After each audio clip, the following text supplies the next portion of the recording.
Hey world, and welcome to my March wrap up. I've read some amazing books this month, and actually quite a few. I'm quite proud of that. So let me just show you what I read in the month of March. First of all, I did a little weekend reading vlog that you can watch here on the link down below in the description, where I read all of my books that are under 200 pages and I talk about them in detail in that video. So I'm just going to quickly mention them here so that they are in my wrap up. But if you want details on that, and if you want to watch the vlog and the detailed opinions on all those books, then go and check out that other video that I will leave in the description and in the info card. And those books were the ReLIFE manga part 6 and 7, 5 centimeters per second by Makoto Shinkai, the novel version. Simone, Biles, I know this to be true, which is a little interview basically that she did. Hannah Arendt, was heißt Persönliche Verantwortung in einer Diktatur, which is a speech that Hannah Arendt gave on the legal consequences for the Second World War. And 7 Kinds of People you find in a bookshop by Shaun Bythell. So those books are the ones that I read in one weekend, where I did a little video, and I'm not going to go into details about those. But I also did read some other books this month, so let me tell you about those. First of all, I read Rachael Lucas' Die Kleine Buchhandlung im Alten Postamt. Let me check out what the original title is. The Village Green Bookshop is the original title. And I'm gonna be honest, I only picked it up because of the cover and because it's about a bookshop. I really like reading books about books. So yeah, I picked up this book and I did really enjoy it. The characters felt like really cozy and homey and sweet, and like the entire town just felt so inviting. Like it was a nice read. It wasn't anything special, and I'm gonna say, because I read the German translation, I'm not entirely sure if it's the translation or if that already is an issue with the original work, but the language felt weird at some points. Like, there were some phrases that just weren't right. Like, they weren't correct. There were grammatical errors in them, and like the dialogues felt really weird sometimes, and then they kind of left out important parts of the story and just kind of told you something had happened without actually telling the story that happened. So yeah, I did have some issues with the language, and as I said, I'm not quite sure if that's the original author or if it's the German translation, but either way, it kind of did bug me a lot. But overall, I really enjoyed reading this book. It was a nice, like, cozy read, and yeah, it is about a bookshop, so that's cool. You do actually get quite a lot of cool book recommendations in this one. Speaking of books, I read Stephen King's On Writing. My friend got me this for my birthday, which is really, really cool. I've been really getting into biographies and specifically like memoirs on specific topics. So this is a really nice one. I'm gonna be completely honest, like a third of this is kind of more biographical and tells Stephen King's life, and I did skip that part because I just wasn't interested in it. I might read it at some point, but I just wanted to read the part about the writing, and that was really, really cool. It was so interesting, so many like insights in his writing style and his like way of getting into a story. It was really, really interesting, and actually I do think that it's gonna be quite helpful. Some of the tips are very focused on people who are like professional authors and do it as a day job. Like, I can't write for 8 hours a day, I have a job. I can't do that. But, you know, there's some other tips that I can actually use for my own writing. And it was really, really interesting for me to read because I actually have never read anything by Stephen King. I've never read any of his novels because he mostly writes crime, and that's too scary for me.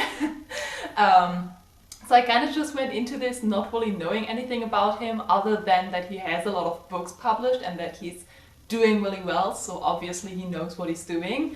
And it was really interesting because he used a lot of examples of his books and I never knew what those were, but I actually think that made it easier to understand his points. I think if I would have known the novels, I would have had like all those own thoughts about them already, but this way I could only see his point he was trying to get across about writing that specific story. So yeah, I think it was really interesting. It did make me want to read some of his stories, and I actually asked some friends who do read his novels like which ones I could read without being too scared. So maybe I'm gonna read Stephen King now, because this was really interesting. The other biography I finished in March was Mercury and Me by Jim Hutton. This is a biography about Freddie Mercury, the singer of Queen, who is someone I just really admire. Queen is like my favorite band, I love the music, and Jim Hutton is his longtime partner, and it was really interesting from the content, and there's like beautiful pictures of their life together. It just wasn't what I expected, in the sense that it felt really personal, obviously, because it was like more about their relationship and like his personal life and not so much about Freddie Mercury the singer and his career. It was more like his home life, the way he was with friends and the way he was in the relationship, and that was really interesting to see this new side of this like famous person I always look up to. So it was really interesting, but yeah, it wasn't anything about how his career went, which would have also been interesting to me. And also, like, the writing style felt kind of weird at some points. It almost felt, I think I talked about this in my last video where I also mentioned that I was currently reading it, but it almost felt like Jim Hutton was trying to tell this really intimate story about his lover, and then like the manager of Queen or someone read it and said like, we have to do some promo for the band. So you have to like add in concerts and titles of like some music and stuff, because it just, sometimes he just drops names and titles and concerts and songs that don't really feel like they have a context in that story he's trying to tell. It just felt a little bit off sometimes. It also didn't really feel like there was such a red thread through it. It felt a little bit disheveled at times, but I guess that's how life goes. We don't really have like a storyline in our life, so it makes sense because it's a true life story he's telling. But I think it could have been edited in a better way maybe. But yeah, it was really interesting, such an interesting look into the life of this artist. I do think I will pick up like a more career-focused biography on Queen and Freddie Mercury at some point, because I think that's more the side I want to know more about. I then also read the first part of Skulduggery Pleasant, which I don't have with me because I borrowed it from a co-worker, and I can't really explain why I did this, but basically Jess made a video a while ago where she read the first chapters of the book in a live stream. I'm gonna link it down below. It's really fun. It's such a cozy atmosphere. And I watched that video when it came out, or like the live stream when it came out, and I really enjoyed it. And I'd heard about the book series before, but it was never something I was interested in. But ever since I saw that live stream, I've wanted to read the book because she made it sound so fun and cool. So yeah, my co-worker has all the books, so I bought the first one and I read the first chapters along with the live stream video, and then I continued reading the book, actually read it in a single sitting, in a single day. And it was a lot of fun. It was a cool story. I really liked the characters, and it was like a nice mix of kind of quirky and weird, and then also just like clever. So I really did enjoy the writing style, but I don't think I'm gonna continue the series. Maybe it's that I'm just too late. Maybe if I had started from the beginning when I was younger, I would have like grown up with it. But I think it's not really something I want to get into more, but I did really enjoy it and I'm glad I finally gave it a chance. I also read the Fangirl Manga, which again I don't have with me because I gave it to a coworker. But basically, if you don't know yet, Fangirl, the book by Rainbow Rowell, is being adapted into a manga series. I think there's gonna be 4 parts and the first one just came out, and it's so pretty. It is so pretty, it's so much fun. It's been a long time since I read the novel, so I wasn't quite sure if I'm gonna like get into the story again or if I would have to reread the novel, but I really didn't. It felt so nice. It felt like all the characters were portrayed in the way that I remember them, and the relationships are really well done. The art style is really pretty and like a nice mesh of manga style, but also like kind of more conventional in the Western style, I guess, because it is a British, or is it American? I can't quite tell. Book. It's an English book. So I think the art style works really well, and yeah, I had a lot of fun. I'm so excited for the next part. It's gonna take so long, I'm gonna have to wait forever. But I also started a new manga series that's gonna take less time for me to wait, so that's good. And that is Play It Cool Guys, which is a manga in full color, which is so nice. It has these really pretty colors, look at it. The reason there was a band around it is because I also have a poster inside and I don't want it to fall out.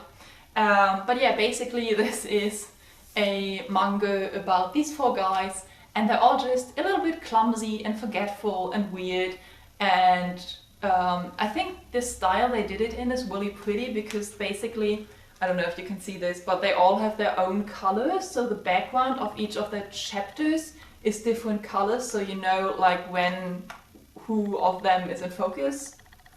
Is that the right wording? I don't know, you know what I mean. It's just really, really pretty. There isn't much story to it, but I actually really enjoy that. It's kind of just like getting to know the characters. It's completely focused on the characters, and they're so fun and adorable and sweet. And in the first part, it's basically just introducing these 4 guys and then them meeting. So at the very end of the manga, you now have like the cast of characters that is gonna actually have a storyline in the next part of the manga. And yeah, it's just really, it's sweet, it's fun, it's adorable, it's a nice time, and it's really, really pretty.